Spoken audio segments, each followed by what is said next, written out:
Shalom kekasih Kristus, hari ini saya sangat bahagia dapat menyapa kembali pendengar renungan melekat dalam Tuhan. Dimanapun kita berada, salam waktunya mengalami terobosan. Doa dan harapan saya pada hari ini kita semua senantiasa ada dalam kasih karunia dan perlindungan Tuhan. Untuk itu kita tetap melekat dalam Tuhan melalui renungan hari ini, agar firman yang disampaikan dapat kita lakukan dengan penuh ketaatan. Mari kita berdoa. Bapa, terima kasih buat waktu dan kesempatan yang baik pada hari ini. Biarlah kami gunakan sebaik mungkin untuk mendengarkan kebenaran firman-Mu.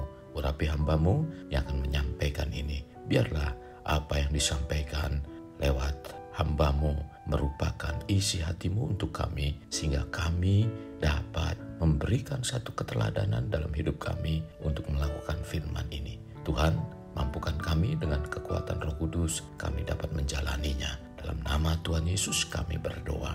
Amin. Kasih Kristus melekat dalam Tuhan bertema ada dengan ketaatan. Firman Tuhan terdapat dalam kitab Filipi 2 ayat 8. Demikian firman-Nya.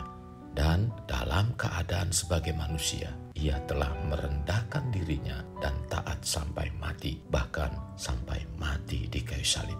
Kita sebagai orang Kristen seharusnya menyadari bahwa kita selalu diperhadapkan dengan peperangan rohani. Dan peperangan yang kita jalani sesungguhnya Tuhan Yesus telah memberikan strategi-strategi yang penuh kuasa untuk mengalahkannya, yaitu dengan ketaatan total. Ketaatan total yang dilakukan Yesus ialah Tuhan Yesus menjalankan perintah Bapa dan menggenapi rencananya, tidak melakukan perbantahan sedikit pun. Yesus mengerjakannya dengan sepenuh hati sampai mati di kayu salib. Dengan karya yang dilakukan Yesus, yaitu ketaatannya, menghasilkan suatu petunjuk yang penuh dari Allah di dalam Yesus, sehingga memungkinkan Yesus menarik semua sumber-sumber surgawi untuk memperoleh kemenangan atas iblis. Jadi segala sesuatu yang Yesus lakukan adalah tindakan ketaatan kepada kehendak Allah. Yesus menyatakan ini dalam Yohanes 6 ayat 38. Sebab aku telah turun dari surga bukan untuk melakukan kehendakku, tetapi untuk melakukan kehendak Dia yang telah mengutus aku. Kuasa Bapa surgawi akan termanifestasi bila hidup kita ada dalam ketaatan total melakukan perintah-Nya. Untuk melakukan ketaatan total memang tidak mudah, dan Tuhan Yesus dalam melakukan ini, setan terus berusaha untuk menghalang-halangi apa yang Yesus hendak kerjakan. Setan menghalangi Yesus agar tidak taat total melalui berbagai cara, melalui menawarkan kuasa, kekayaan, tercatat dalam Matius 4 ayat 1 sampai dengan 11, penderitaan dan penyiksaan melalui penyaliban yang begitu kejam. Dalam Yesaya 52 ayat 14, seperti banyak orang akan tertegun melihat Dia begitu buruk rupanya, bukan seperti manusia lagi, dan tampaknya bukan seperti anak manusia lagi. Karena begitu beratnya penyiksaan penyaliban, sampai-sampai Yesus berdoa 3 kali dan memohon agar cawan ini dilalukan. Tercatat dalam Matius 26 ayat 44. Tetapi Tuhan Yesus tetap menjalankan perintah Bapa Surgawi dengan ketaatan total, yaitu dengan penyiksaan yang sadis dan diperlakukan tidak lagi seperti manusia sampai mati. Dengan ketaatan sampai mati tersebut, Yesus kembali ke surga dengan kemenangan yang besar.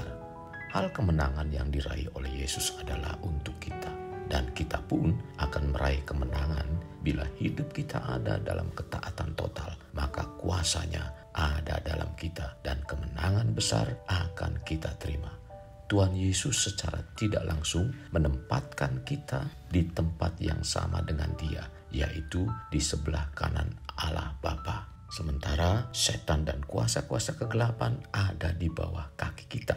Yesus berkata dalam Lukas 10 ayat 19, sesungguhnya aku telah memberikan kuasa kepada kamu untuk menginjak ular dan kalajengking, dan kuasa untuk menahan kekuatan musuh, sehingga tidak ada yang akan membahayakan kamu. Yesus menyampaikan melalui ayat ini bahwa setan telah dikalahkan dan melucuti kuasanya atas kita.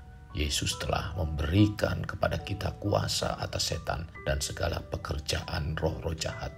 Kita telah menjadi penakluk bersama Yesus atas dosa, sakit penyakit, keterpurukan, kesengsaraan, dan kematian. Tetapi tanpa kita ada ketaatan dan tanpa kita menerapkan kuasa dan otoritas yang telah menjadi milik kita, setan akan melakukan segala sesuatu yang dapat dilakukannya untuk mengalahkan kita kembali. Tuhan tidak merencanakan sesuatu kekalahan bagi kita sebagai umatnya. Ingat, Tuhan Yesus telah menempatkan kita untuk ada bersama-sama dengan Dia di sebelah kanan Bapa Surgawi. Artinya, tidak ada kemungkinan bagi kita untuk dapat dikalahkan. Ini posisi yang penuh dengan kuasa dan otoritas yang Tuhan rencanakan bagi kita saat ini. Kita saat ini adalah ahli waris Bapa bersama-sama dengan Yesus. Tetapi permasalahannya yang banyak dihadapi dari anak-anak Tuhan adalah cukup puas dengan kabar atau berita ini. Sedang dalam kenyataannya, kuasanya yang seharusnya bekerja yaitu menang atas dosa, sakit penyakit, keterpurukan, kesengsaraan, dan kematian tidak terjadi. Padahal anak-anak Tuhan telah duduk di sebelah kanan Bapa di surga. Hal ini tidak terjadi dan tidak bekerja karena banyak anak-anak Tuhan tidak sungguh-sungguh mempunyai komitmen untuk taat dan menyerahkan diri kepada kehendak Allah Bapa. Mereka berjalan dengan keinginannya sendiri dan tidak ada dalam ketaatan. Jadi, ketaatan adalah kunci untuk mendatangkan kuasanya ada dalam kita. Kekasih Kristus, mari kita alami terobosan hidup. Untuk mengalaminya, mulailah dengan mengenal prinsip-prinsip kerajaan Allah serta menjadi warga kerajaan. Kita berdoa. Bapa, terima kasih buat pencerahan firman-Mu pada hari ini untuk kehidupan kami, Tuhan. Di mana kami dibawa untuk lebih mentaati setiap kebenaran firman-Mu.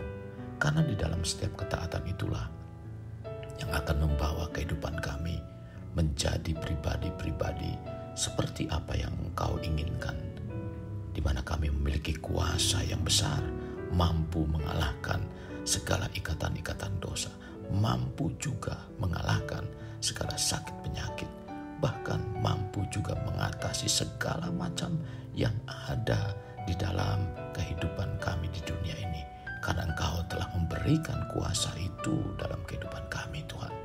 Terima kasih Bapa Surgawi, Engkau begitu baik dan begitu luar biasa. Melalui Yesus Kristus kami kembali dipulihkan, kami kembali menerima satu kebenaran firman-Mu, sehingga firman-Mu berkuasa dan mampu mengatasi setiap masalah dan persoalan yang ada. Terima kasih Tuhan Yesus, pimpin kami dengan kuasa Roh Kudus untuk dapat melakukan semuanya ini.